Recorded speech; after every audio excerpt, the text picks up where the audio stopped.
Hello बच्चों, शुरू करते हैं आज सबसे इंटरेस्टिंग और सबसे बेहतरीन लेसन। हिस्ट्री का सेकंड लेसन है। कौन सा? Nationalism in India.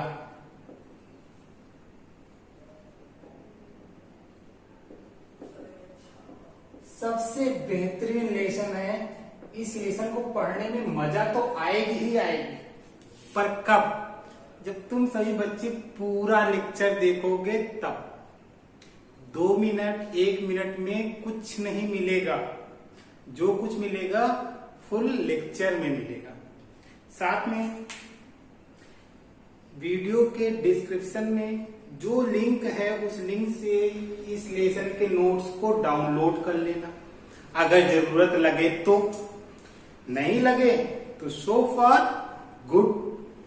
अब देखते हैं कि जो नेशनलिज्म स्प्रिंट है, राष्ट्रवाद, ये नेशनलिज्म एक ऐसा कीड़ा है कि ये कीड़ा जिसको लग जाए वो सारे रोग भूल जाता है। कैसे? नेशनलिज्म की बात उठा दो, तुम जॉब के लिए बात करना भूल जाओगे।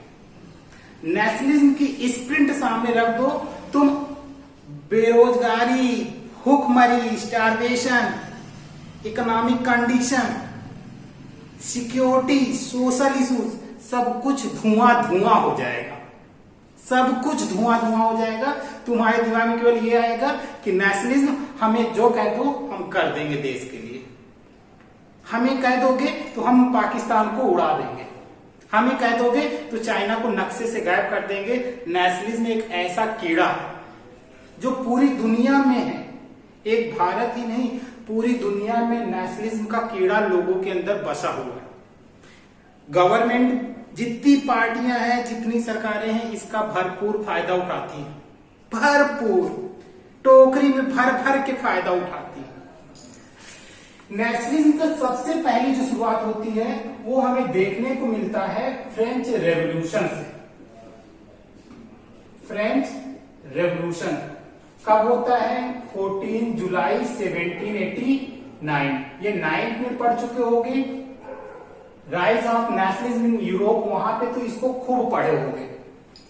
तो इस लेसन से हमें एक चीज मिला कि फ्रेंच रेवोल्यूशन 14 जुलाई 1789 को हुआ।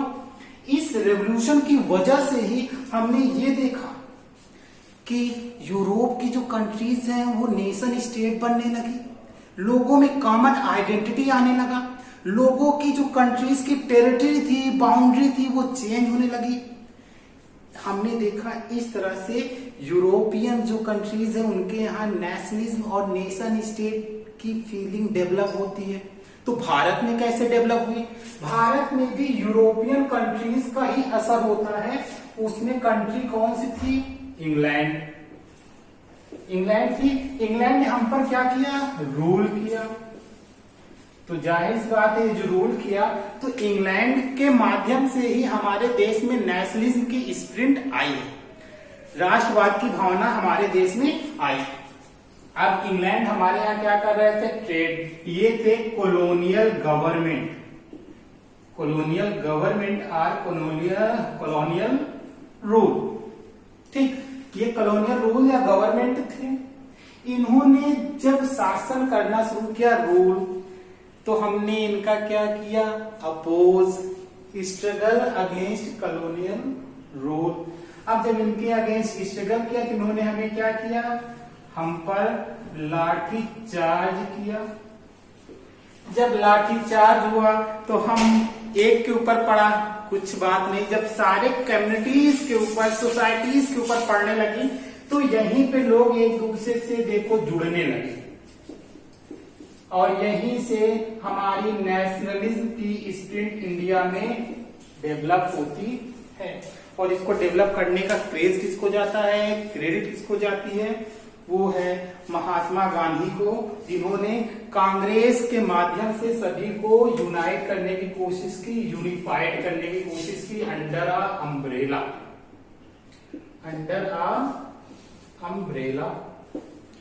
यहाँ पे महात्मा गांधी ने एक छतरी में, एक छाते के नीचे सबको लाने की कोशिश किया।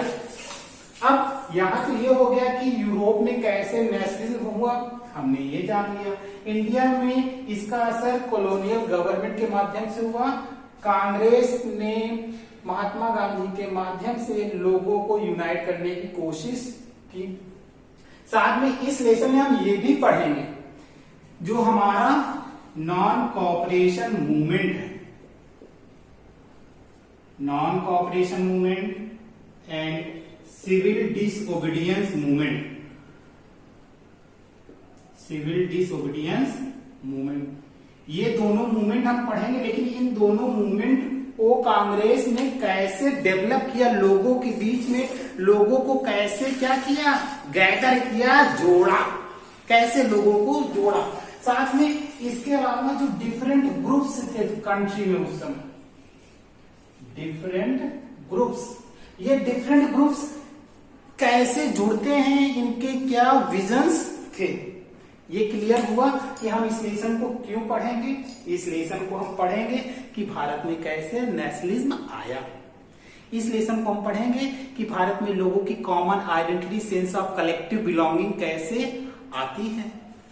तो इसके लिए सबसे पहले शुरुआत करते हैं। INC, Indian national Congress, found कब होती है? 1885। किसने फाउंड किया? A.O. ह्यूम ने। इसी INC ने क्या चलाए थे? नेशनल मूवमेंट देश में फ्रीडम के लिए। किसके अगेंस्ट? कॉलोनियल रूल के अगेंस्ट। पहले हम फर्स्ट वर्ल्ड वॉर की बात करेंगे। अब तुमको लग रहा होगा कि सर फर्स्ट वर्ल्ड वॉर से इंडिया का क्या लेना देना था? फर्स्ट वर्ल्ड वॉर से इंडिया का क्या लेना देना था? तो इंडिया का 100% नहीं 1000% लेना देना था। तो क्वेश्चन तुम्हारा बोर्ड बन के आएगा, what was the impact of first world war on India? India पर फर्स्ट वर्ल्ड वॉर का क्या इम्पैक्ट पड़ता है, या फिर पॉलिटिकल एंड इकोनॉमिकल सिचुएशन क्या थी during first world war. First world war fought कब हुआ था, ये ध्यान दो। फर्स्ट वर्ल्ड वॉर फॉट हो गया। इंडिया ने फर्स्ट वर्ल्ड वॉर में पार्टिसिपेट तो नहीं किया, बट इंडिया के ऊपर रूल कौन कर रहा था? वो था ब्रिटिश। जब ब्रिटिश थे तो ब्रिटिश तो लड़ेंगे ना, क्योंकि वॉर तो उन्हीं में चल रहा था। तो हुआ first world war was financed for huge defence expenditure.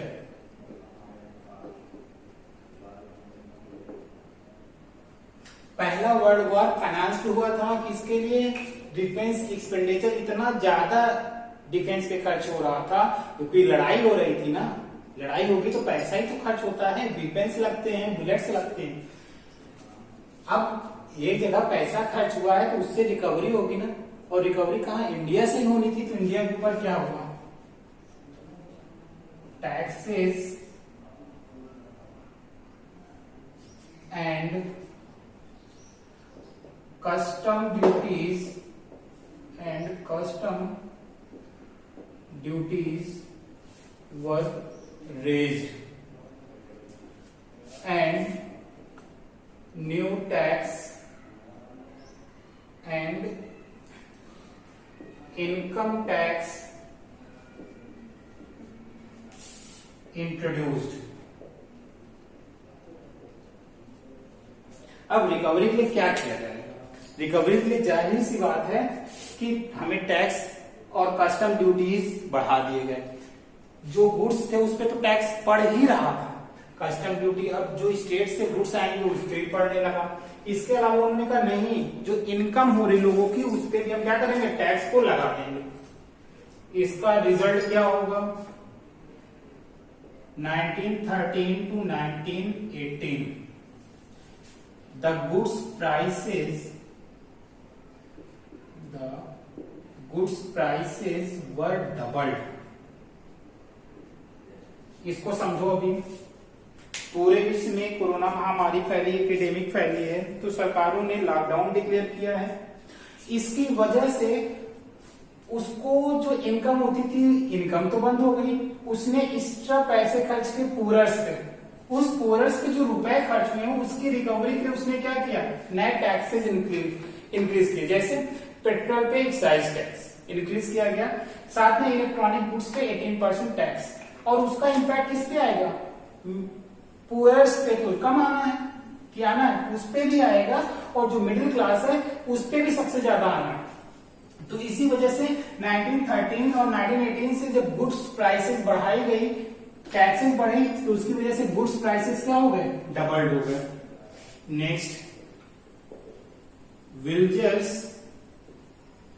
Were forcefully recruited, recruitment to supply the soldiers. Villagers को फोर्सली क्या किया गया, रिक्रूट किया गया, किसके लिए, सोल्जर्स की सप्लाई के लिए। जब ब्रिटिश की आर्मी की शॉर्टेज होने लगी, यानी कम होने लगे, तो उन्होंने विलेजर्स को फोर्सली रिक्रूट किया। इसका असर ये हुआ कि वाइड स्प्रेड एंगर हो गया लोगों में, खासकर विलेजर्स में, wide spread anger in the villagers. Villagers में क्या हो गया, वाइड स्प्रेड एंगर हो गया। अब बची कसर और हो गई। ड्यूरिंग 1918, 1919, 1920, 1921, यानी ये समय है, इस समय the crop was failure. Crop क्या हो गई, फेल हो गई। 1918, 1919, 1920, 1921 द क्रॉप वॉज फेलियर। जब क्रॉप फेलियर हो गई तो इसका इंपैक्ट क्या हुआ, शॉर्टेज ऑफ फूड ग्रेन्स, लोगों को भोजन कम मिलेगा ना, भोजन की कमी हो गई। बची कसर किसने पूरी की,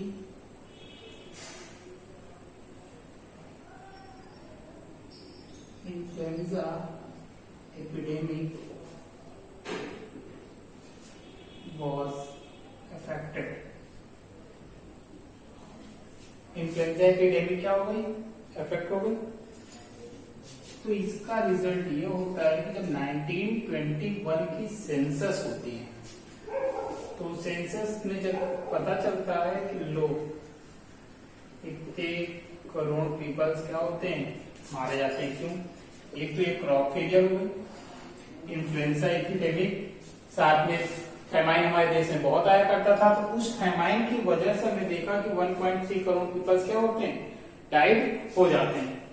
तो यहाँ पे देखो कि फर्स्ट वर्ल्ड वॉर का इकोनॉमिक एंड पॉलिटिकल क्या इम्पैक्ट पड़ता है इंडिया पर। फर्स्ट वर्ल्ड वॉर जो है वो फाइनेंस हुआ था, लोन लिया गया था, ह्यूज डिफेंस एक्सपेंडिचर के लिए, वॉर इतना लंबा खिंच गया था। जो वार में खर्च हुआ था, लोन लिया गया था, उसकी रिकवरी कैसे कराई गई, सबसे पहले टैक्सेस जो थे उसको बढ़ा दिए गए, कस्टम ड्यूटीज लगा दी गई, फिर एक नया टैक्स, इनकम टैक्स इंट्रोड्यूस किया गया। इसकी वजह से 1913 to 1918 the goods prices were doubled. सभी चीजें की जो वस्तुएं थी खाने पीने वाली, वो सब क्या हो गई, महंगी हो गई।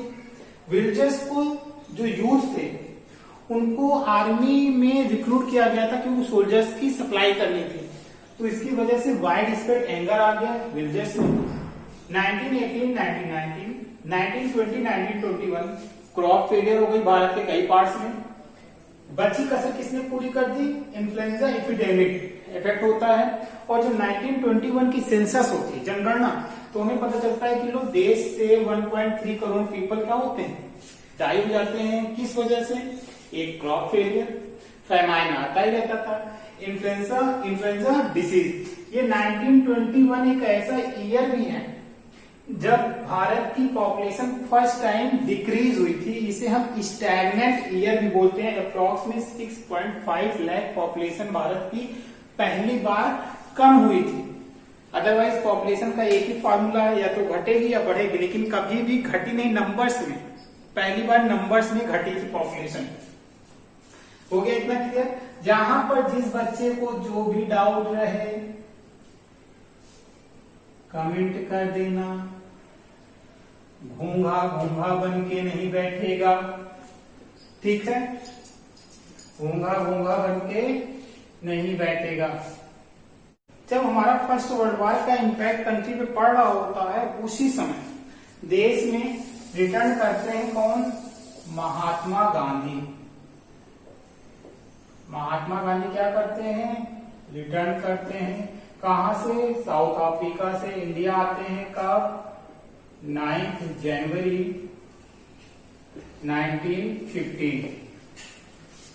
महात्मा गांधी पॉपुलर कैसे होते हैं? जब ये साउथ अफ्रीका में रेसिस्ट गवर्नमेंट के अगेंस्ट नॉन वायलेंस यानी सत्याग्रह चलाते हैं। क्या चलाते हैं? सत्याग्रह। 1915 यहाँ पे तो ये इंडिया वापस आते हैं। इंडिया आ गए वापस। इंडिया आने के पहले साउथ अफ्रीका में महात्मा गांधी ने बहुत सारे मूवमेंट्स चलाए थे। सारे मूवमेंट्स क्या थे? सत्याग्रह, नॉन वायलेंस। किसके अगेंस्ट? जो वहां की व्हाइट गवर्नमेंट थी, रेसिस्ट रिजमी जो थी, उसके अगेंस्ट चलाए हुए थे। सत्याग्रह क्या है? The path of truth and non violence against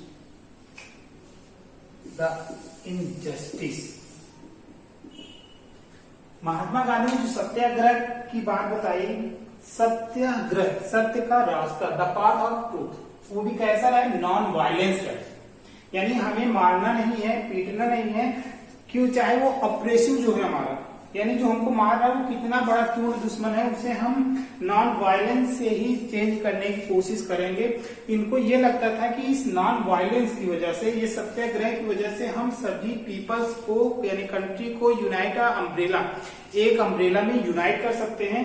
और यही इन्होंने कहा किया था? साउथ अफ्रीका में किया था। यही सेम वे इन्होंने एडॉप्ट किया था। कहां पर? साउथ अफ्रीका में, जिसे इन्हें सक्सेस मिली थी। इसीलिए यही रास्ता इन्होंने भारत में अपनाया था। और इसको लेके इन्होंने सबसे पहले शुरुआत की कहां पर? चंपारण। कहां है? बिहार में है। चंपारण कहां है? बिहार में है। तो इन सबसे पहले हम बात करते हैं चंपारण मूवमेंट की। 1 मार्क्स से लेके 3 मार्क्स का क्वेश्चन है। मैथ में तो वैसे भी इंपॉर्टेंट रहता है हमेशा। किसने चलाया? Mahatma Gandhi. Launch by Mahatma Gandhi when 1917।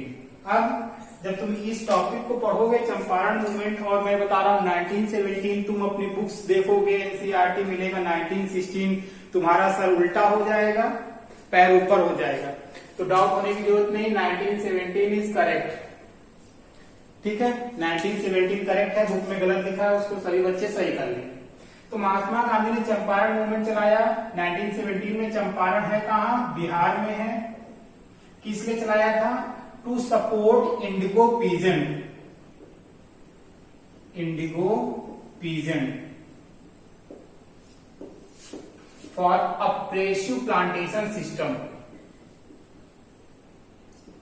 Oppressive plantation system.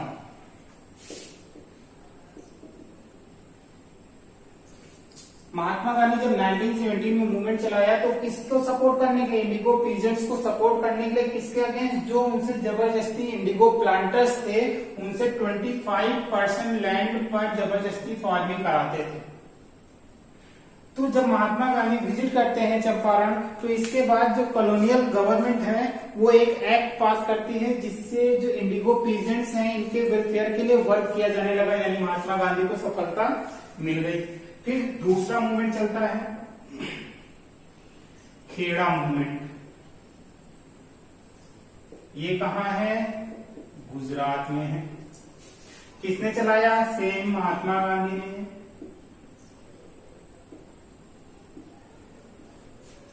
कब चलाया? 1918। फिर तुम सर घूमा, बुक को देखे, फिर मेरी बोर्ड को देख रहे हो, ये का लोचा है? लोचा वोचा कुछ नहीं है, बुक में मिस्टेक है। 1918 इज करेक्ट। वहां पे 7 को 8 बना लो। क्यों? क्योंकि खेड़ा में एक तो हो गई थी क्रॉप फेलियर, ध्यान दो, मैंने जब impact of first world war India बताया तो मैंने कहा था 1918-1919 क्रॉप फेलियर हुई थी, तो गुजरात में भी क्रॉप फेलियर हुआ था 1918 में। Crop failure and plague epidemic affected, यानी चूहों से होने वाली जो बीमारी थी वो खेड़ा में क्या हो चुकी थी, फैली हुई थी। तो ये जो फार्मर्स थे वो क्या चाहते थे, tax relaxation for next year, इस साल अगले साल तक के लिए हमें टैक्स में छूट दे दी जाए। इस साल तो दी जाए, अगले साल तक हमें क्या दी जाए, टैक्स में छूट दी जाए, जिसे नहीं माना जा रहा था। लेकिन after visit of Mahatma Gandhi के विजिट करने के बाद उनको क्या मिलती है, राहत मिलती है। चंपारण हो गया, खेड़ा हो गया। अगला आते हैं Ahmedabad.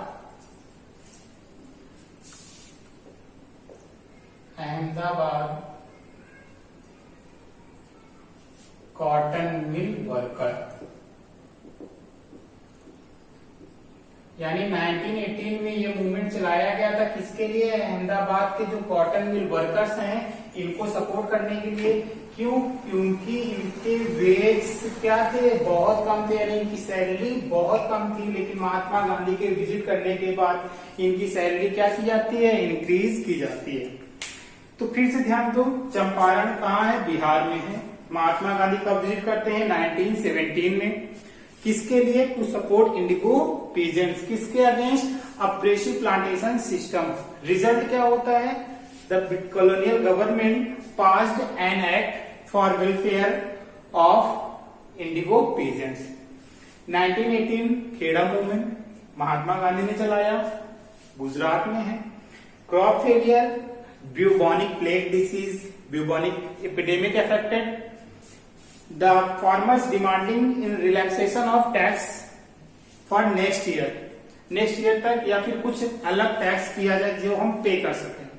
After visit of Mahatma Gandhi की विजिट करने के बाद उसमें भी क्या होता है, रिलैक्सेशन मिल जाता है। फिर अहमदाबाद महात्मा गांधी विजिट करते हैं कॉटन मिल वर्कर्स को सपोर्ट करने के लिए, कब, 1918 में। किस लिए, क्योंकि वेज क्या होते हैं, बहुत कम होते हैं, और महात्मा गांधी के विजिट करने के बाद उनके वेज क्या हो जाते हैं, बढ़ जाते हैं। ये 1 नंबर का मैप का भी हो सकता है, चंपारण और खेड़ा। साथ में 1 नंबर का मल्टीपल एमसीक्यूज भी आ सकता है, या फिर 3 नंबर में भी आ सकता है। नेक्स्ट है, बात करते हैं सीधे रॉलेट एक्ट। महात्मा गांधी इतने खुश थे, खुशी की सीमा ही नहीं थी उनकी कि उनके तीनों मूवमेंट क्या हो चुके थे, सक्सेस हो चुके थे। But they were succeed in individual places, वो एक एक क्षेत्र अलग अलग हिस्सों में थे। महात्मा गांधी को इस बात का रियलाइज था कि without unification of the peoples, without unification in a umbrella, जब तक हम एक अम्ब्रेला में इनको यूनिफाइड नहीं करेंगे तब तक हम इंडिपेंडेंट तो नहीं मिलेंगे। जो हमारा नेशनल मूवमेंट चल रहा है इसमें हमको सक्सेस नहीं मिलेगी। तो उसी समय ब्रिटिश ने भी क्या किया, एक एक्ट पास कर दिया, वो एक्ट का नाम था रॉलेट एक्ट। क्वेश्चन इस तरह आता है कि भाई Mahatma Gandhi started a nation wide strike against the Rowlatt Act, एक, या फिर डिस्ट्राइक रॉलेट एक्ट। ये तो कतई नहीं आता व्हाट इज रॉलेट एक्ट, क्योंकि ये तो कक्षा 1 और 2 वालों का सवाल है। तो महात्मा गांधी ने रॉलेट एक्ट के अगेंस्ट नेशन वाइड स्ट्राइक क्यों स्टार्ट किया, समझो। रॉलेट एक्ट फरवरी 1919 में इंपीरियल लेजिस्लेटिव असेंबली,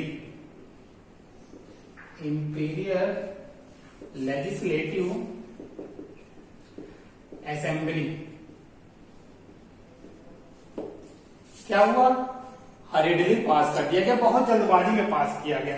अब इसको जल्दबाजी कहो या कुछ भी कहो, कौन सी गवर्नमेंट किसकी सुनती है, सब तो जल्दबाजी में ही एक्ट पास होते हैं, लॉ बनता है कि नहीं। तो इसलिए जल्दबाजी कहना गलत है, सारी गवर्नमेंट वही करती है, तो ब्रिटिश क्यों नहीं करेंगे। Rowlatt Act was passed by imperial legislative assembly in February 1919। अब लोग फिर क्या बात थी, एक वजह हो गई ये, एक ये हो गई, तो अब और वजह क्या है, it gave enormous power to British rule. ये इतनी पावर देता था, कितनी, against the political activities,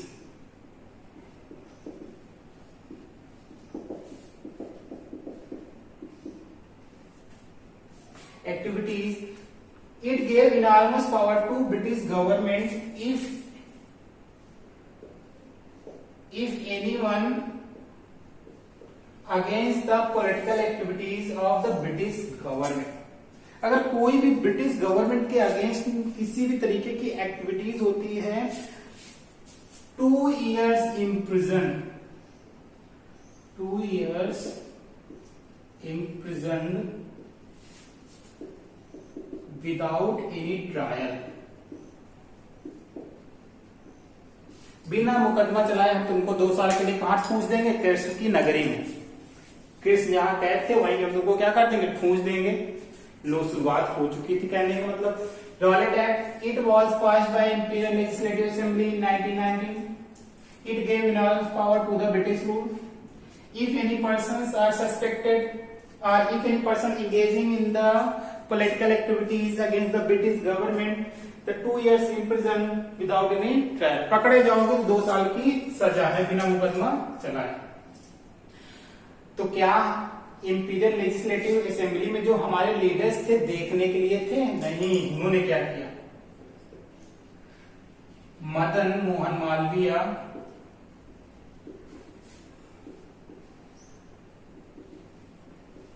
Mohammad Ali Jinnah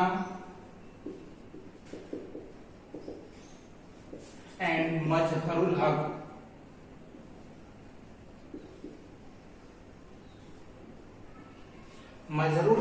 resign from legislative assembly. इन्होंने यहां से क्या कर दिया, रिजाइन कर दिया, लेकिन कोई फर्क नहीं पड़ा। Rowlatt Act was affected from March 1919। Rowlatt Act लो मार्च 1919 से इफेक्ट भी हो गया। अब देखो यहाँ पे महात्मा गांधी ने रॉलेट एक्ट का अपोज क्यों किया, उसकी वजह सामने दिख गई कि एक तो इंपीरियल लेजिस्लेटिव असेंबली से पास होता है फरवरी 1919, यहाँ पे तो ये 1 मार्क्स का है। अपोज करने की वजह आपको मिलती है, इट गेव इनॉर्मस पावर, ये इतनी ज्यादा पावर्स देता था ब्रिटिश रूल को कि अगर ब्रिटिश के अगेंस्ट किसी भी तरह की पॉलिटिकल एक्टिविटीज होगी तो तुम्हें 2 years इम्प्रिजन दिया जाएगा बिना किसी मुकदमा चलाए, विदाउट एनी ट्रायल। जो इंडियन लीडर्स थे, जो लेजिस्लेटिव काउंसिल्स के मेंबर्स थे, उन्होंने क्या किया, रिजाइन किया। रिजाइन करने वाले कौन थे, मदन मोहन मालवीय, मोहम्मद अली जिन्ना एंड मजहरुल हक।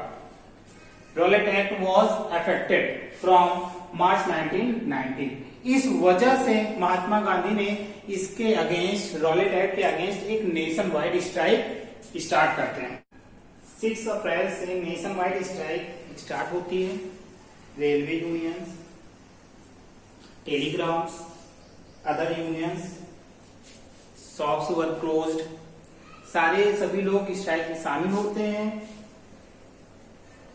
जैसे ही ब्रिटिश को लगता है कि यार सिस्टम कुछ गड़बड़ हो जाएगा, क्यों, क्योंकि टेलीग्राफ और रेलवे यूनियन जो शामिल हो चुकी थी, so they lathi charge on a peaceful rally. उन्होंने एक पीसफुल रैली पे लाठीचार्ज कर दिया। Then the demonstrators attack the police, government buildings and offices. इस वजह से जो डिमॉन्स्ट्रेटर्स थे, सत्याग्रही थे, उन्होंने पुलिस, सरकारी बिल्डिंग्स और ऑफिसेज पे क्या करने लगे, अटैक करने लगे। Then the responsibility was given to General Dyer. इस सिचुएशन को कंट्रोल करने के लिए ब्रिटिश ने किसको रिस्पॉन्सिबिलिटी देती, जनरल डायर को। और जनरल डायर ने सबसे पहले क्या लॉन्च किया, इम्पोज किया, martial law. General Dyer impose martial law. Martial law क्या है, no one can move from one place to another place, यानी हम जहां पे रुक गए, जैसे लॉकडाउन हो गया है, जहां पे तुम फंस गए हो वहीं फंसे रहो चुपचाप। तो मार्शल लॉ भी एक तरीके का वही था जिसको हम दूसरी भाषा में बोल सकते हैं कर्फ्यू। मीन्स कोई भी अपने प्लेस से मूव नहीं करेगा, जहां पे हो अपने गांव में रहो, गांव से बाहर कूदने की कोशिश मत करो। और 10 अप्रैल को अमृतसर के जो लीडर्स थे, टॉप लीडर्स, उनको क्या किया जाने लगा, अरेस्ट, जिसमें सबसे पहले थे सत्यपाल सिंह, सैफुद्दीन किचलू,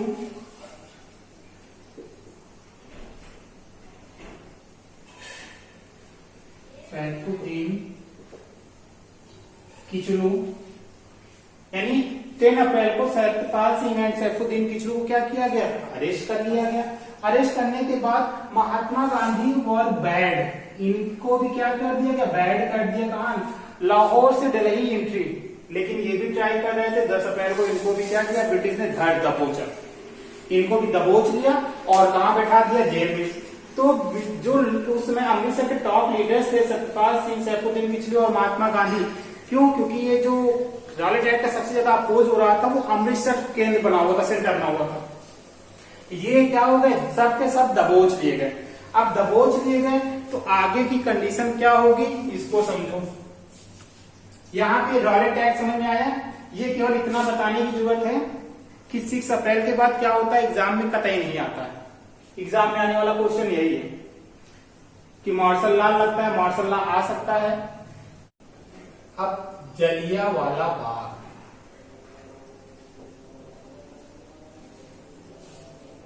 इंसिडेंट, पहले मैंने कहा ना कि ये सारी सिचुएशन कहां हो रही थी, रॉलेट एक्ट का मेन सेंटर बना हुआ था अमृतसर, क्योंकि अमृतसर में ही ज्यादा इसका प्रोटेस्ट हो रहा था। तो जलियांवाला बाग सबसे पहले 13 अप्रैल 1919, डेट याद कर लो, कभी मत भूलना जिंदगी में कि जलियांवाला बाग कब हुआ, 13 अप्रैल 1919। क्यों हुआ, पीपल्स गैदर्ड इन जलियांवाला बाग, क्यों, for occasion of annual Baisakhi fair.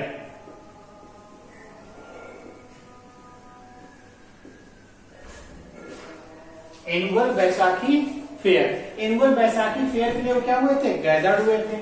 Second, दे केम जलियांवाला बाग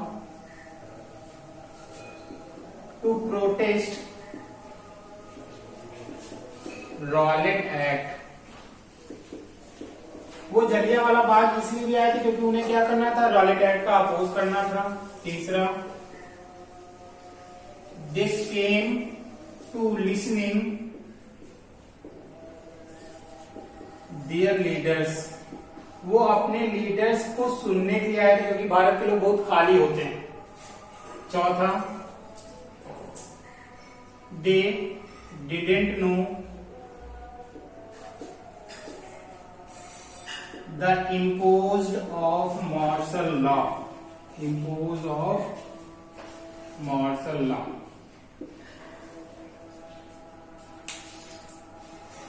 जलियांवाला बाग में इंसिडेंट होता है जिसे हम जलियांवाला बाग मैसकर बोलते हैं, जलियांवाला बाग हत्याकांड बोलते हैं। क्या था, 13 अप्रैल 1919 को एक तो एनुअल बैसाखी फेयर था, तो विलेजर्स इसलिए आए थे जलियांवाला बाग में। साथ में जलियांवाला बाग में वो इसलिए भी आए थे क्योंकि उन्हें रॉलेट एक्ट का क्या करना था, अपोज करना था, प्रोटेस्ट करना था। इसके अलावा वो अपने लीडर्स को सुनने आए थे। और नेक्स्ट कंडीशन थी कि उनको ये पता ही नहीं था विलेज में होने की वजह से कि मार्शल लॉ क्या हो चुका है, इम्पोज हो चुका है। जलियांवाला बाग ऐसा बाग था कुछ, ये ऐसा। अब मान लो ये आने का रास्ता है तो जनरल डायर ये देखो इंटर कर गया और जाते इसको पूरा ब्लॉक कर दिया, ब्लॉक कर दिया। General Dyer entered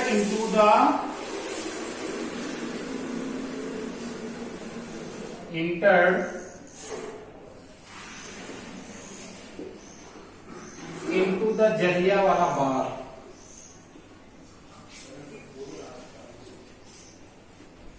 Jallianwala Bagh में क्या करता है, इंटर करता है। और इंटर करते ही close all the exit blocks, जितने बाहर निकलने वाले रास्ते थे क्या हुए, सब बंद कर दिया। और क्या कहा, ओपन फायर, चला दो गोली जितनी चला सकते हो। क्या कहा, open fire on the peoples, लोगों के ऊपर अंधाधुंध गोलियां चलनी शुरू हो गई।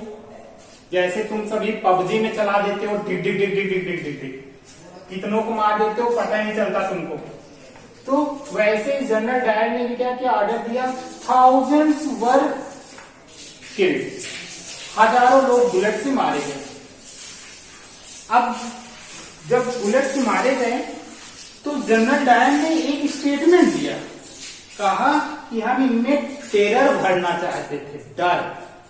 क्यों, क्योंकि उसने पहले मार्शल लॉ इम्पोज कराया था, फिर सत्यपाल सिंह, सैफुद्दीन किचलू, महात्मा गांधी को अरेस्ट किया, और फिर ये हरकत करके वो केवल ये बताना चाहता था कि मैं लोगों के अंदर डर, टेरर, आतंक भरना चाहता था कि लोग मेरे नाम से क्या करें, कांपे, कपकपी छूट जाए।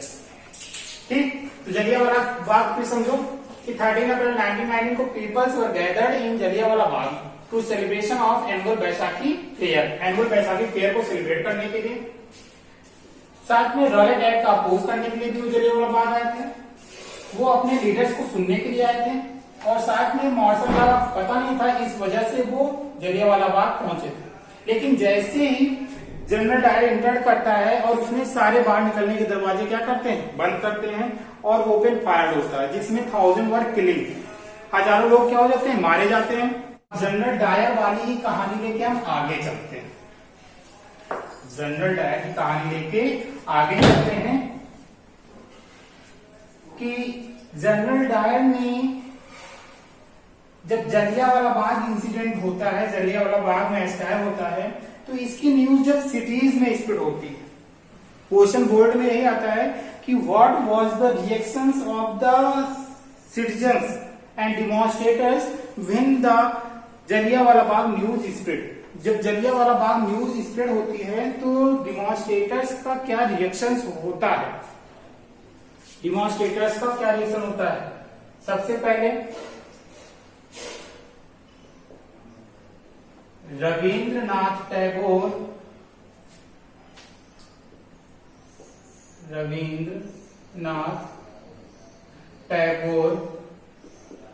Return knighthood title,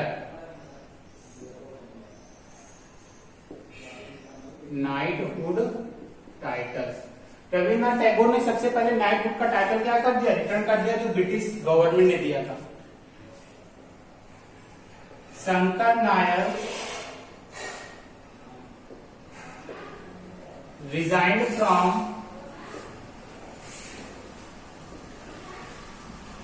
legislative council, Shankar Nair ने लेजिस्लेटिव काउंसिल से क्या कर दिया, रिजाइन कर दिया। Clashes between police and demonstrators, police और डिमॉन्स्ट्रेटर्स में क्या होने लगे, क्लैशेस होने लगे। Demonstrators attack on government buildings and offices, government buildings और ऑफिस के क्या करने लगे, अटैक करने लगे। अब ध्यान से देखो कि रविन्द्रनाथ टैगोर ने नाइटहुड का टाइटल रिटर्न कर दिया, शंकर नायर ने लेजिस्लेटिव काउंसिल रिजाइन कर दिया, डिमॉन्स्ट्रेटर अटैक्स करने लगे गवर्नमेंट बिल्डिंग्स पे, उनके पुलिस के साथ क्लैशेस होने लगे। तो क्या ब्रिटिश चुपचाप बैठेंगे? क्योंकि जनरल डायर ने पहले कहा था ना कि मैं इनमें क्या भरना चाह रहा हूं, आतंक का राज, यानी इनके अंदर डर भरना चाह रहा हूं। तो उसने क्या किया, गवर्नमेंट ने क्या किया, कैसे रिस्पॉन्ड किया, responded brutal repression,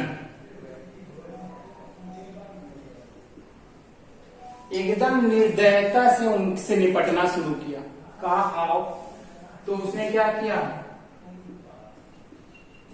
humiliate and